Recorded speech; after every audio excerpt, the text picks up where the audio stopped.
What is an autotransformer? As we have discussed previously about the transformers, they are used to change the level of voltage and current in electric power systems. These transformers are basically two-winding transformer having a common magnetic circuit in them. But if we want to increase the efficiency of these transformers, we must lessen the windings in them. For this purpose, we use an autotransformer. Thus, we can say that an autotransformer is one-winding transformer in which a part of winding is common for both high-voltage side and low-voltage side, or we can say an electrical transformer where primary side and secondary side share single winding. Also, an autotransformer, sometimes known as auto-step-down transformer. It is single-winding transformer in which both primary and secondary winding use same windings.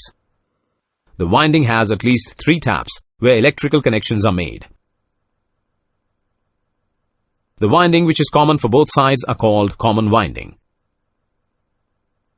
And the smaller uncommon windings are called series winding.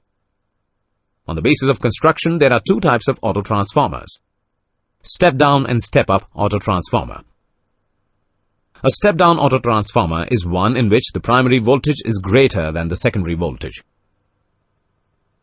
A step-up autotransformer is one in which the primary voltage is smaller than the secondary voltage. The related term is